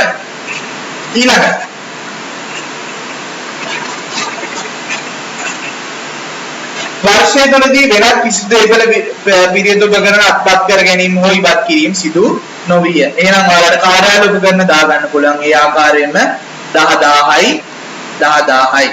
ඒ වගේම එකතු ගන්න පුළුවන් පුතේ 17 අතර එක ශේෂය එකතු කිරීම ඉවත් කිරීම වල එකතුව ප්‍රත්‍යාගන්නේ වෙනස ඉවත් කිරීම වල එකතුව සහ සමස්ත පිරිවැය සහ ප්‍රත්‍යාගන්නගේ එකතුව වශයෙන්. ඉඩම් වල ෂෙය වෙන් කිරීම කිසිවක් නැහැ. බිඳුවයි එහෙනම් ගොඩනැගිලි ෂේ වෙන් කිරීම අවසාන ශේෂය වාට දීලා තිබ්බා සමුච්චි ෂේ වෙන් කිරීම කියලා 8000යි मोटर रथ 4500යි කාර්යාල උපකරණ 2000යි හොඳයි මේ ටික එකතු වෙනවා 14500ක් ඉවර නෑ ඇයි ඉවර නැත්තේ ඔයා ෂෙයා ටික දාගත්තේ නෑ තවම කාල පරිච්ඡේදයේ ෂෙයා ගොඩනැගිලි ෂෙයා කීයද පුතේ වැඩ ගණනය කරන්න පුළුවන් කීයද 24000 වැඩි කිරීම ගොඩනැගිලි 105යි එහෙනම් 1200යි 24000 වැඩි කිරීම 105 1200යි කාල පරිච්ඡේදයේ ගොඩනැගිලි ෂය වල එකතුව 1200යි ඇයි අපි මේ 4000 ෂය කරේ නැත්තේ 4000 ෂය කරේ නැත්තේ හේතුව මේ 4000 ගොඩනැගිලි එකතු වෙන්නේ 2018යි 3යි 31 දින එහෙනම් 2018යි 3යි 31 දින එකතු වීම ෂේ වෙන්න බෑ මොකද අපි හදන්නේ 18යි 3යි 31 දිනට ලබන අවුරුද්දේදී 4000ට ෂේ වෙයි හොඳයි එහෙනම් වල ආරම්භක ශේෂය හොයා ගන්න පුළුවන් 810යි නම් අවසාන ශේෂය කාල පරිච්ඡේදයේ 1200 නම් ආරම්භක ශේෂය 6800යි මොකටද 19000 වැඩි කිරීම 125 4000 සමාවෙයි 120 3800යි එහෙනම් කාල පරිච්ඡේදයේ 3800යි ඇයි අපි මේ 2500 ඉවත් කරපු මොටර් රථය ෂේ කරේ මොකද 19000 ෂේ කරේ හේතුව මේක ඉවත් කරන්නේ කවද්ද පුතේ ඒ ඉවත් කරන්නේ 18යි 3යි 31 දින එහෙනම් වර්ෂයේ අවසාන වෙනකන් අපි මේ මොටර් රථය භාවිතා කරලා තියෙනවා එහෙනම් මේ 4500 3450 ගැලපුවාම වලට ආරම්භක ශේෂය හොයා ගන්න පුළුවන් 1450 කාර්යාල උපකරණ ලේසි පුතේ කාර්යාල උපකරණ 10000යි කිසිදු වෙනසක් නැහැ එහෙනම් 10000 වැඩි කිරීම 110 රුපියල් 1000යි ආරම්භක ශේෂය ලේසියෙන් හොයා ගන්න පුළුවන් අවසාන ශේෂයෙන් කාල පරිශේෂය අඩු කරාම එන ඔයාගේ අවසාන ශේෂය මේ වැය එකතුත් ඔයාලට ගන්න පුළුවන් එහෙනම් ධාරණාගයන් ගන්න පුළුවන් පුතේ පිරිවැයෙන් හෝ ප්‍රත්‍යාගන්නාගෙන් අඩු කරනවා 18යි 3යි 31 දින සමුච්චිෂය 28යි 8000 20000යි 16500 10500 8500 12000යි කාර්යාල උපකරණ 10000යි 2000යි එහෙනම් මේ සියල්ලම ඉඩම් වල 19500යි ගොඩනැගිලි 20000යි මොටර් 12000යි සහ කාර්යාල උපකරණට 10යි මේ සියල්ලම එකතුව 59500යි මේ 59500 පුතේ ඔයාගේ මුල්‍ය දත්ත ප්‍රකාශනයේ දේපල පිරියද උපකරණ කියලා සටහන් අංක 4ට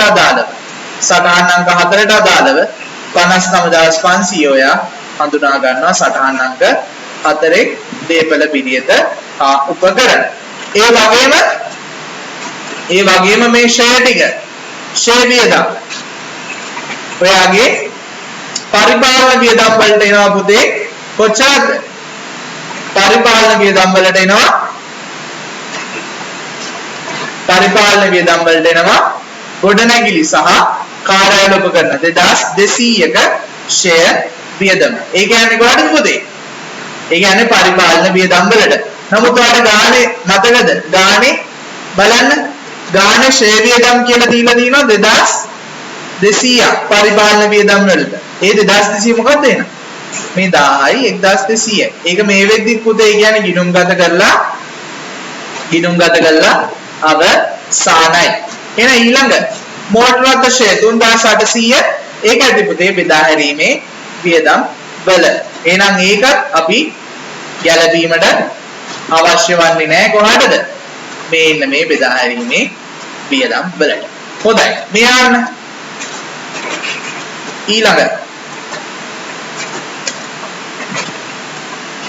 ඊළඟම තොරතුර වසරක වත්කීම් සාධක කාලයක් සහිත වොරන්ටි එකක් දෙනවලු වොරන්ටි එකක් එක්ක තමයි සමාගම භාණ්ඩ විකුණනු ලබන්නේ හරි පුදුමයි ඇයි මේක සිල්ලර වෙළඳ ව්‍යාපාරයක් නේ සිල්ලර වෙළඳ ව්‍යාපාරයක වක්කීම් සාධික ඇතුළත් විකුණනවා කිව්වා නෑ. සමහර භාණ්ඩ තියෙන්න පුළුවන් එයා මේ භාණ්ඩ විතරක් නෙමෙයිනේ විකුණන්නේ.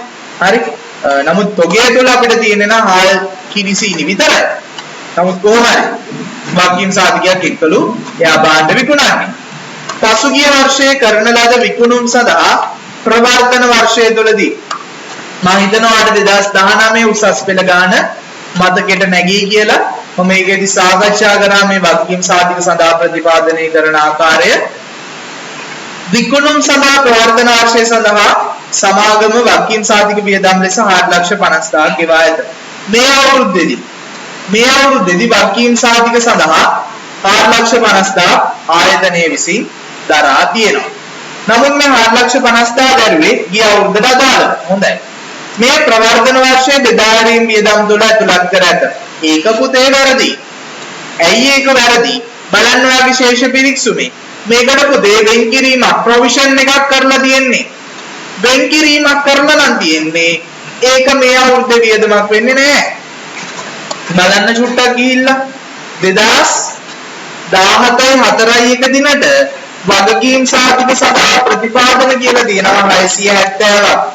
ගිය අවුරුද්දේ පුතේ නම් වෙන් කළා තියෙනවා වගකීම් සාධික සඳහා 670ක්. නමුත් ඇත්තටම දරන්න ඕනේ 670යි නෙමෙයි 450යි. හරිෂෝ 670ක් වෙන් කරාට 450යි දරුවේ. එහෙමනම් ඊළඟ කියනවා පුතේ 18/3/31 දිනට පොඩ්ඩක් ඉන්න. මෙයා මේ වක්කීම් සාධික සඳහා වෙන් කළ ගෙවූ මුදල ප්‍රවර්තන වර්ෂයේ බෙදා හැරීමේ වියදම් තුළට ඇතුළත් කරලා තියෙනවා. කීයක් ඇතුළත් කළාද? 450. ඒක හරිද? ඒක වැරදි. ඒක වැරදි නම් ඇයි ඒක ඇතුළත් කරන්නේ? එයාට වැරදිලා ඔක ඇතුළත් කරලා තියෙනවා. කොහොමද? ඊ අවුරුද්ද සඳහා වෙන් කරානේ පුතේ 670ක්. මට කියන්න මුලින්ම අපි නිවැරදි දිත් සටහන දැනන් ඉන්න එපා. මේ 450 වියදම් කරද්දී එයා දාන්න ඕන දිත්ත සටහන තමයි හොඳට අහගන්න මේක ලියා ගන්න. එයා හරිනම් දාන්න ඕන දිත්ත සටහන තමයි වගකීම් සහතික සඳහා වෙන් කිරීමේ ගිණුම හර කීයද? වගකීම් සහතික සඳහා වෙන් කිරීමේ ගිණුම හර 450ක් කියලා. පැහැදිලිද? නමුත් මෙයා වගකීම් සහතික වෙන් කිරීමේ ගිණුමට හර කරන්නේ නැහැ මේ 450. මේ 450 එයා හර කරන්නේ කෙලින්ම බෙදා හැරීමේ වියදම් වලට. ඒක වැරදි පුතේ. හරිනම් මේකේ දිත් සදාන වෙන්නේ වගකීම් සාධික සඳහා වෙන් කිරීමේ ගිණුම නැත්නම් ප්‍රතිපාදන ගිණුම හර 450යි මුදල් හෝ ඊයත් බාධා කරන තොගය දර 450යි. අපි හිතමු මුදල් අපිට යන්නේ මුදල් වියදමක් කියලා. මුදල් වියදම 450යි. එහෙනම් වෙන්නේ 450ක් හර වෙනවා වගකීම් සාධික සඳහා ප්‍රතිපාදන ගිණුම කියලා මුදල් ගිණුම කියලා බැර වෙනවා 450. ඕක තමයි ඇත්තටම වෙන්නේ. නමුත් මෙයා දාලා තියෙන්නේ මොකද්ද? කෙලින්ම මෙයා වගකීම් සාධික සඳහා ප්‍රතිපාදන ගිණුමට කිසිවක් කරන්නේ නැහැ. එයා කෙලින්ම කරන්නේ මොකද්ද? එයා කෙලින්ම පුතේ බෙදා හැරීමේ වියදම් ගිණුම හර කරනවා 450ක්. බැර කරනවා මුදල් ගිණුම. ඒක වැරදි. නමුත් මෙයන් ඊට පල්ලෙන් කියනවා 18/3/31 දිනට වගකීම් සාධික සඳහා ප්‍රතිපාදන ලෙස 7,50,000. ඒ කියන්නේ මේ අවුරුද්දේදී විකුණපු භාණ්ඩ සඳහා වගකීම් සාධික සඳහා ප්‍රතිපාදනයක් කළ යුතුයිලු 7,50,000ක් දක්වා. එහෙනම් මේ වන විට ආරම්භක ශේෂයේ තියෙන වගකීම් සාධික සඳහා වෙන් කිරීමේ ගිණුමේ 670ක්. හරිද? ඔය 670ට දැන් මෙයා කියනවා 670 නේ 750යි. ඔය දෙක අතර වෙනස කීයද පුතේ? 80යි. එහෙනම් ඔයාගේ දිත්ත සටහන මදි පාඩුව. මොකද්ද දිත්ත සටහන? වගකීම් සාධික සඳහා ප්‍රතිපාදන වියදම් ගිණුම හර මේක බෙදා හැරීමේ වියදමක් 80ක් එනවා. ඇයි 750යි 670 අතර වෙනස 80යි. බැර වෙනවා ජංගම වක්කීම් යටතේ වක්කීම් සාධක සඳහා ප්‍රතිපාදන කියලා 750. හරිද? මේකම පුතේ ඔයා මේ ආකාරයෙන් ලියලා තියෙනවා නම් ඒත් පිළිතුර නිවැරදි. ඔයා නිකන් හරි මේ බෙදා හැරීම් වියදම් බලන්න ඔයගේ ශේෂ පිරික්සීමේ බෙදා හැරීම් වියදම් කියලා තියෙනවා 9850. බෙදා හැරීම් වියදම් කියලා 9850. හරිද?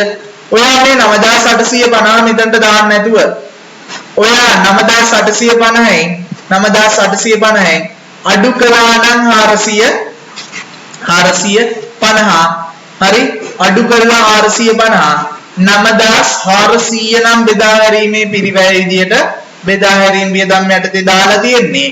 ඔයාගේ වර්කින් සාධක සදා ප්‍රතිපාදන වියදම මෙතන 80 නෙමෙයි පුතේ 450ත් එකතු විය යුතුයි. එහෙනම් 530ක් ලෙස ඔයා බෙදා හැරීමේ වියදම් යටතට වර්කින් සාධක සදා ප්‍රතිපාදන කියලා ඇතුළත් කරන්න ඕනේ. මේ ආකාර දෙකෙන් මොන ආකාරයට ඔයා ඇතුළත් කරත් ඔයාගේ පිළිතුර නිවැරදි.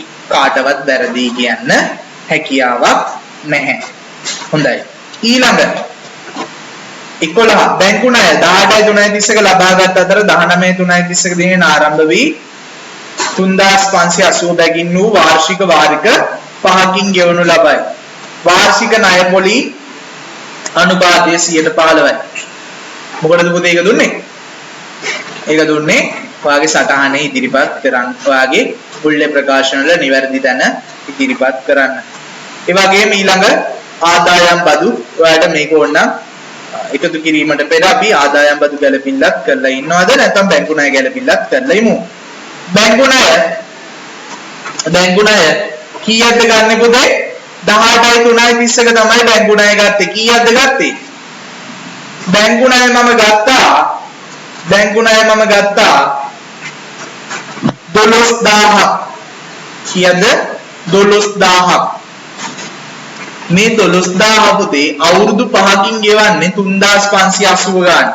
3580 වැඩි කිරීම වාරික 5යි. 17900ක් ගෙවනවා. 12000ක් ණයට අරන් 17900ක් ගෙවනවා. මොකද්ද මේ දෙක අතර වෙනස? 17900න් 12000ක් අඩු කරාම 5900ක් තියෙනවා. මොකද්ද මේ 5900? ওই 5900 පුතේ පොලි. හරිද? නමුත් මේ බැංකු ණය ගත්තේ 18 නේ. එහෙනම් 18.331 අපි ණය වාරික ගෙවන්නේ නැහැ. 19.331 තමයි ගෙවන්නේ. මට ඇයි මේක වැදගත් වෙන්නේ? ඒක වැදගත් පුතේ. හේතුව අපි මේ ණය වාරිකයේ ණය දිගු කාලින ණයක් ලෙස හඳුනාගත්තු ණයක්. ඒක නිසා බැංකු ණය කියලා ඔයාගේ ජංගම නොවන කොටසකුත් එනවා.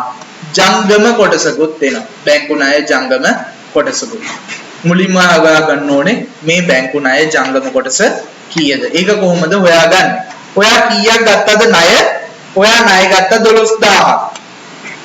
පළවෙනි අවුරුද්දේ ණය පොලි 12000ක් අපි ණය අරන් පොලි අනුපාතය 15යි අවුරුද්දට 12000 වැඩි කිරීම 15. 12000 වැඩි කිරීම 15. ඒ කියන්නේ 2018 4/1 ඉඳන් 2019 3/31 දින දක්වා එම කාල පරිච්ඡේදයට එම අවුරුද්දට පොලිය වෙනවා රුපියල් 1800ක්. ඔයාගේ බැංකු ණය වාරිකය ඔයා ලබන අවුරුද්දේදී ගෙවනවා 3580ක්. ඔයා බැංකු ණය වාරිකය 3580ක් ගෙවද්දී ඔය 3580 තුල බැංකු ණයේ වගකීම් ප්‍රාග්ධන කොටසක් අඩු වෙනවා වගේම ඔයා ගෙවන පොලියත් අඩු වෙනවා. පොලිය මම කිව්වා 1800යි කියලා. ඔයා වාරිකය ගෙවනවා 3580ක්.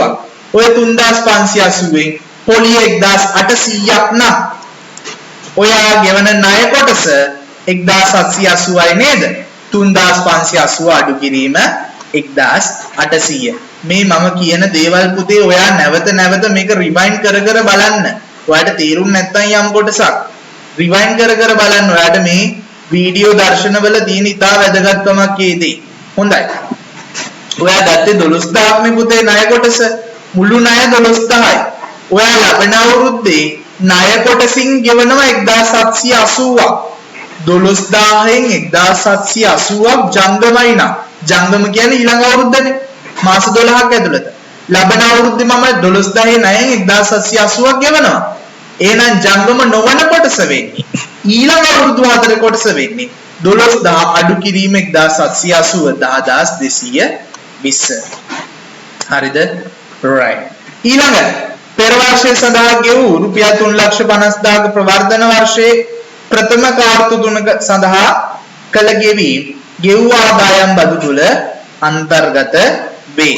හොඳයි. ආදායම් බදු සටහන තුන්වෙනි සටහන ප්‍රවර්ධන වර්ෂය සඳහා ගෙවූ ආදායම් බදු 3,50,000ක් සමාවෙන් පෙර වර්ෂය සඳහා ගෙවූ ආදායම් බදු 3,50,000ක් සහ ප්‍රවර්ධන වර්ෂය කියන්නේ මේ අවුරුද්දේ අපේ කාල පරිච්ඡේදයේ ප්‍රථම කාර්තු තුන සඳහා කළ බදු ගෙවීම ගෙවූ ආදායම් බදු තුල ඇතුළත් වේ. බලන්න ගෙවූ ආදායම් බදු කියලා කීයක් පෙන්නනවද?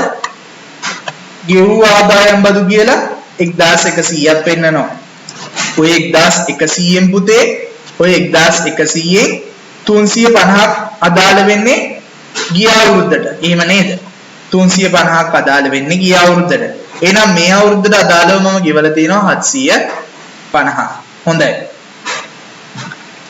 ප්‍රවර්ධන වර්ෂයේ අවසාන කාර්තුව සඳහා ඕකේ අපි චුට්ටක් ඉඳලා 1100න් කීයක්ද 350. හොඳයි. මං ගිය අවුරුද්දට අදාළව ගෙවුවා පුතේ 350ක්. හොඳේ. නමුත් 350ද ගිය අවුරුද්දට වෙන් කළා දෙයි. බලන්න ඔයාගේ ශේෂ පිරික්සමේ අවසාන අයිතමයට උඩ එක 17යි 4යි දිනට ආදායම් බදු සඳහා ප්‍රතිපාදන. ඒ කියන්නේ 17යි 3යි 31 දිනෙන් අවසාන වර්ෂය සඳහා ගිය අවුරුද්දට අදාළ වර්ෂයට වෙන් කළා තිබ්බ 450. ගෙව්වේ 350යි. ඒකේ තේරුම 450ක් මම වෙන් කරාට ඇත්තටම ආදායම් බද්ද උනේ 350යි. ඒ කියන්නේ ගිය අවුරුද්දට මම ආදායම් බදු සඳහා අදි වෙන් කිරීමක් කරලා වැඩියෙන් වෙන් කරලා. එහෙනම් අපි ඒක මේ අවුරුද්දේදී රිවර්ස් කරනවා. පසුගිය වර්ෂයේ සඳහා ආදායම් බදු අදි වෙන් කිරීම වැඩියෙන් වෙන් කළ නිසා 100ක් අපි අඩු කළ යුතුයි. හොඳයි. මං කිව්වා 1100යි ආදායම් බදු. ගෙව්ව ආදායම් බදු. ඕකෙන් 750ක් පුතේ 350ක් මම ගිය අවුරුද්දට අදාළව ගෙවුවා. එහෙනම් මේ අවුරුද්දේ පළවෙනි කාර්තු තුනට අදාළව ගෙවුවා 750ක්. බලන්න ගානේ අවසානයේ දීලා තියෙනවා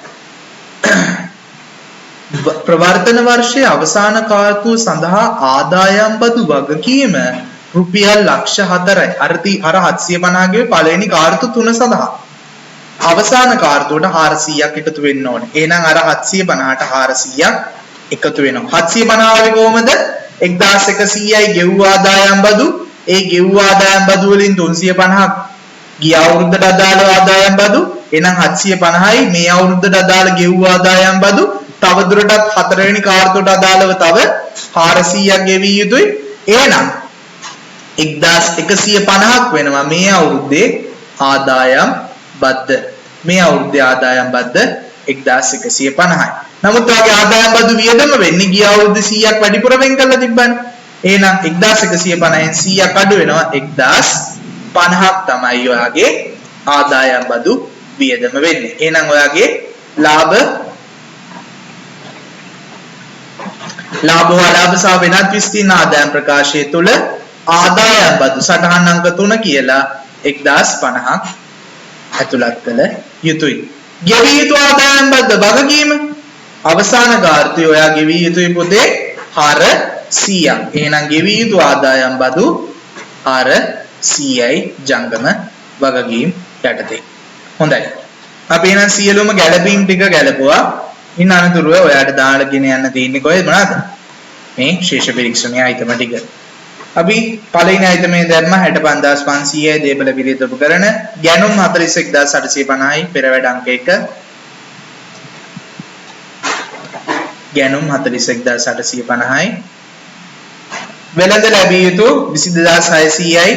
වෙළඳ ලැබිය යුතු ජංගම වත්කම් යටතේ වෙළඳ ලැබිය යුතු 22600යි. 1741 තොගය 1741 තොගය ආරම්භක තොගය යන්නේ පෙරවැඩ අංක 1 විකුණුම් පිරිවැය ගණනය කිරීම යටතේ 1741 දිනට තොගය 9750යි. විකිණීමට ඉදිරිපත් කළ තොගයේ පිරිවැයනවාට ගණනය කරන්න පුළුවන් 9750ට 41850ක් එකතු කරාම 51600යි. ඕකෙන් අවසාන තොගය අඩු කරාම 41100යි විකුණුම් පිරිවැය. විකුණුම් පිරිවැය ඔයාලට දාගන්න පුළුවන් පුතේ ලාභ හුවලාභ සහ වෙනත් විස්තීර්ණ ආදායම් ප්‍රකාශයේ විකුණුම් පිරිවැය යටතේ. මුදල් වලට සමාන ද 1250යි. වගේ ජංගම වත්කම් යටතේ ජංගම වත්කම් යටතේ 1250යි මුදල් හා මුදල් වලට සමාන ද. පරිපාලන වියදම් දාලා තියෙන්නේ බෙදා හැරීම් වියදම් දාලා තියෙන්නේ ටික් කරලා තියෙන්න ඕනේ අපි මේ කොටස් දාද්දි ඒ වෙලාවට මේක ටික් කරන්න ඕනේ ඔයා දාපු අයිතම. විකුණුම් 83000යි විකුණුම් 83000යි. වෙළඳ ගෙවිය යුතු මේ ආකෘතීන් කිසිවක් වෙනස් වෙන්නේ නැහැ පුතේ. මොන ගාන හැදුවත් ඒකින්ද ඔයාලට බය නැතුව දාන්න පුළුවන්. වෙළඳ ගෙවිය යුතු 12500යි. වෙළඳ ගෙවිය යුතු 12500යි. ජංගම වගකීම් යටතේ වගකීම් සාධක සඳහා ප්‍රතිපාදන දැම්මා. ප්‍රකාශ ප්‍රාග්ධනයේ සාකෝ හිමිකම් වෙනස් වීමේ ප්‍රකාශයේ හිමිකම් වෙනස් වීමේ ප්‍රකාශනය යටතේ හිමිකම් වෙනස් වීමේ ප්‍රකාශනය යටතේ ආරම්භක ශේෂය 35000යි ප්‍රත්‍යාගන් සංචිත ආරම්භක ශේෂය දැම්මා. ප්‍රදවාගත් තිබීම ආරම්භක ශේෂය 6880යි. මේ තුන එකතුව ගන්න පුළුවන් 46880යි.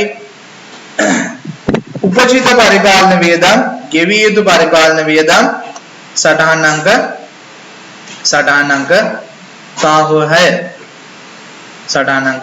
5 උපජිත පරිපාලන වියදම් වෙනත් ගෙවිය යුතු යටතේ 250ක් එකතු වෙනවා. එහෙනම් මේ ටිකේ එකතුව වඩ දාගන්න පුළුවන් 1750යි.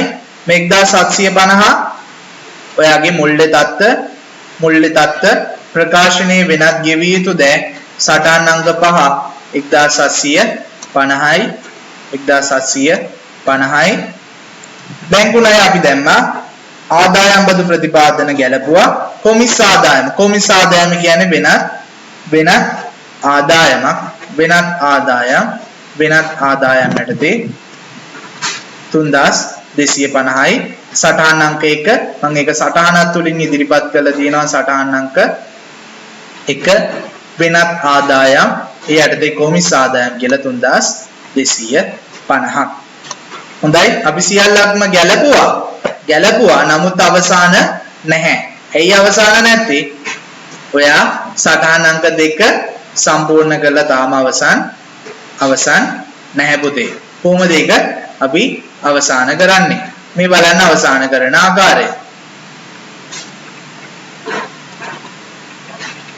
මේ වියදම් ටික ඔයා මුලින් දාගන්න. 9680යි බෙදා හැරීමේ වියදම් 7850යි පරිපාලන වියදම් වෙනත් වියදම් 1650යි. එහෙනම් ඔය ටික යනවා ලාභ හුවලාභ සහ වෙනත් විස්තීර්ණ ආදායම් ප්‍රකාශය යටතේ බෙදා හැරීම වියදම් 9680යි පරිපාලන වියදම් 7850යි මූල්‍ය වියදම් කිසිවක් නැහැ වෙනත් වියදම් 1650යි. 41900 3650ක් එකතු කරනවා අඩු කරනවා බෙදා හැරීම පරිපාලන සහ වෙනත් වියදම් වල එකතුන් 25970යි.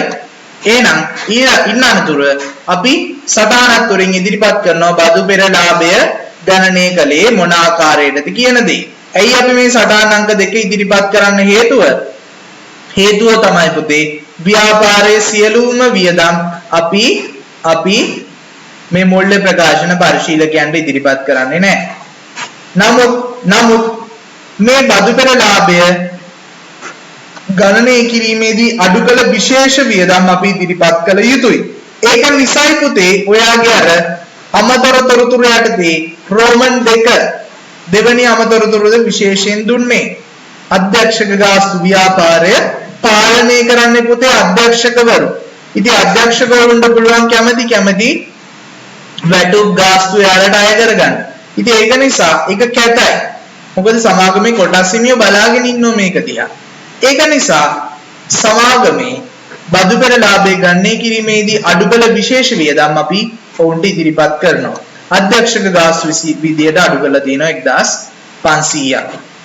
හරි පරිපාලන වියදම් ඇතුලේ ඔයාගේ ගැළපිලි අංක 2 සටහන් අමතර තොරතුරු අංක 2 විගණන ගාස්තු විදියට අඩු කරලා තිබ්බා 610ක්. වියදම 610 විගණන ගාස්තු. වගකීම් සාතික සඳහා ප්‍රතිපාදන විදියට අපි හඳුනාගත්තා 450 ධන 80. මතකයිනේ 450 ධන 80 530. ඉඩම් ප්‍රත්‍යාගන්න අලාභයත් ඒ තුලම ඇතුළත් 1000 වෙනත් වියදම් ඇතුළේ අපි ඉදිරිපත් කරපු. දේපල පිරියද උපකරණ ෂය පරිපාලන වියදම් සහ බෙදා හැරීම් වියදම් වල අපි හඳුනාගත්තු. තොග කපා හැරීම 400යි. මේ වගේ වියදම් පුතේ ව්‍යාපාරයේ අයිතිකරුවන් කොටස් හිමියන් දැනගත යුතුයි. මේවා විශේෂිත වියදම්. ඒක නිසායි අපි මේවා බදු පෙර ලාභය ගන්නේ කිරීමේදී පහත වියදම් අඩු කළ පසු යන්න සටහන ඉදිරිපත් කිරීමක් කරන්නේ. එහෙනම් ඔයා සටහන් අංක 1 සම්පූර්ණයි 2 සම්පූර්ණයි සටහන් අංක 3 සම්පූර්ණයි සටහන් අංක 4 සම්පූර්ණයි සටහන් අංක 5 සම්පූර්ණයි. එහෙනම් සියලුම සටහන් සම්පූර්ණයි. මොනවාද සම්පූර්ණ නැත්තේ? ආදායම් ප්‍රකාශනය ඒකත් සම්පූර්ණයි. නමුත් සම්පූර්ණ නැති එක කොටසක් තියෙනවා. මොකද්ද? කාල පරිච්ඡේදයේ ලාභය. ඔක කොහෙද දැන්? කාල පරිච්ඡේදයේ ලාභය යන්නේ පුතේ හිමිකම් වෙනස් වීමේ ප්‍රකාශනයේ රඳවාගත් ඉපැයුම් වලට. එහෙනම් 24920 එකතු වෙනවා කාල පරිච්ඡේදයේ ලාභය කියලා රඳවාගත් ඉපැයුම් වලට. මේ 5000 අපි දැන්ටමත් ගිණුම්ගත කරලා තියෙන්නේ. එහෙනම් පුළුවන් ඔයාලට මේ වැයේ එකිනෙක එකතු ගන්න. සාකෝ එකතුව 35000යි අවසාන ශේෂය 18331 දිනට. එහෙනම් සාමාන්‍ය කොටස් 18331ට මේ 35000 අපි ඉදිරිපත් කරනවා. මුල්ලේ තත්ත්ව ප්‍රකාශනයේ හිමිකම් යටතේ සාමාන්‍ය කොටස් 35000යි. ප්‍රත්‍යාගන සංචිත බිඳුව වුණා. රඳවාගත් ඉපයුම් 31800යි. 31800යි. එහෙනම් මේ 31800 තමයි අපි එතන ඉදිරිපත් කළේ. හොඳයි. ඔයාලා හැමෝම මම හිතන්නේ මම හැම වීඩියෝ එකක් දාද්දිම අපි මේ වීඩියෝ එක තුල ඇතුළත් කරන අපේ WhatsApp group එක මේක අපේ පන්ති එන නොඑන සියලුම ළමයින්ට පොදුවේ ලබා දෙන දෙයක්. ඉතින් මේ ප්‍රශ්නෙට අදාළ පිළිතුර මම එම පිළිතුර තුලින් WhatsApp group එක හරහා ඉදිරිපත් කරනු ලබනවා. ඉතින් ඔයාලට පුළුවන් එහෙම group එකට add වෙලා මේ පිළිතුරු download කරගන්න බාගත කරගන්න. ඒ වගේම ඔයාලට තියෙන ප්‍රශ්න ළමයි ඉදිරිපත් කරන්න. ඒ වගේම සුභවාදී බලාපොරොත්තුවක් සහ දැනට නිල නොලත් ආරංචියක් තියෙනවා මෙවර අපොසු උසස් පෙළ විභාගය අඩු ප්‍රශ්න සංඛ්‍යාවක් සහිතව ඉදිරිපත් නොවන බවට. හරි. මොකද හේතුව? ඒකට මම පෞද්ගලිකව අකමැති. මොකද උසස් පෙළ විභාගයේ ප්‍රශ්න සංයුතිය වෙනස් නොවිය යුතුයි කියන එක තැන මම ඉන්නවා. නමුත් ඒ සඳහා ඔයාලට යම් කාල සීමාවක් ලබා දිය යුතුයි. මගේ පෞද්ගලික පන්තිවල අපි මේ වෙද්දි සම්පූර්ණ විෂය නිර්දේශය අවසන් කරලා තියෙන්නේ. ඒක නිසා මගේ පන්ති ආපු දරුවන්ට ඕනම මොහොතක විභාගයට යන්න සූදානමක් හැකියාවක් තියෙනවා. කෙසේ වුවත් පොදුවේ ගත් කල ගොඩක් පන්ති සහ පාසල් සම්පූර්ණ විෂය නිර්දේශය මේ වන විට අවසන් කරලා නැහැ. ඉතින් මේ වන විට සුභවාදී ආරංචිය මොකද්ද? ඔයාලගේ විභාගය අගෝස්තු මාසයේ සිට යම් කාලයක්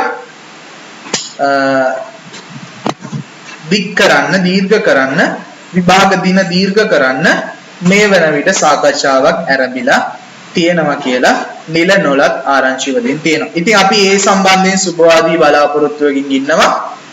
මොකද හැම දරුවෙකුටම සමහරක් වෙලාවට සමහර පහසුකම් ලැබෙන්නේ නැහැ. ඉතින් අපි මෙච්චර මේ දේවල් වීඩියෝ වලින් YouTube වලින් පොදුවේ කිසිදු මුදල් අරමුණකින් නොකලත් මෙයක් සමහරක් ළමයි භාවිතයට ගන්න තවත් සමහරක් ළමයින්ට භාවිතා කිරීමට අවශ්‍ය පහසුකම් නැහැ. ඉතින් අපි සුබවාදීව බලාපොරොත්තුවක් තියෙනවා මේ වසංගතයේ නිම වූ පසු සාපේක්ෂ සාධාරණ කාලයක් ලබා දෙවියයි නැවත විභාගයට සූදානම් වීමට මම බොහෝ දුරට අපේක්ෂා කරනවා පෞද්ගලිකව නොවැම්බර් දෙසැම්බර් මාස දක්වා විභාගය කල් දැමීමක් සිද්ධ විය යුතුයයි. ඒක මගේ පෞද්ගලික මතය. කිසි කෙනෙකු අපහසුතාවයට පත් කිරීමට හෝ යම් තීරණයක් සම්බන්ධයෙන් මගේ පෞද්ගලික මතය මම මේ ප්‍රකාශ කරේ. ඉතින් එහෙම වෙනවා නම් මම ගොඩක් කැමැති. හේතුව ළමයින්ට එතකොට හොඳ සූදානම් වීමේ කාලයක් ලැබෙනවා. ඉතින් මේ වසංගතයත් සමග නිම වෙන තෙක් ඔවුන්ට තමන්ගේ මනසවල් තමන් විභාගයට කොතරම් ආකාර සූදානම් වෙනවාද කියන දේ අනපේක්ෂිත තත්වයක සමහර ළමයි ඉන්න නිසා. ඉතින් ඔයාලා හැමෝම මේ වීඩියෝස් බලන්න, එදිනෙදා බලන්න, මේ ප්‍රශ්න නැවත සිදු කරන්න. මොකද ඒක ඔයාලටම පහසුවක් වේවි. ඉතින් ඊළඟ වීඩියෝ එකත් අපි ඉදිරියේදී ලබා දෙනවා 2017 level, 16 level, 15 level ඔය ගණන් තුනේම සමාගම් ගණන් තුන. ඒ වගේම ඔයාලට සමහරක් පිළිතුරු ලැබිලා ඇති. නමුත් ඒ පිළිතුරු භාවිතා කරන්න එපා පුතේ. මොකද හේතුව වර්තමානයේ වෙන විට අපි භාවිතා කරන ගිණුම් ප්‍රමිතවල යම් වෙනස් වීම් සිදු වී ඇති නිසා පරණ ලබා දීලා දින එක පොත්වල ලබා දීලා දින පිළිතුරු වර්තමානයේ වෙන විට නිවැරදි නැහැ. ඉතින් ඒක නිසා මම ඔයාලට ලබා දෙන්නේ සංශෝධිත නිවැරදි පිළිතුරු. ඉතින් මේ පිළිතුරු ඔයාලට භාවිතා කරන්න පුළුවන් ඔයාලගේ ප්‍රශ්න පත්‍රයට මුහුණ දුන්නයි පස්සේ. ඉතින් ඔයාලා කරලා තියන 17 level, 16 level, 15 level කියන ගණන් තුනම විභාග තුනේම සමාගම් ගණන් තුන.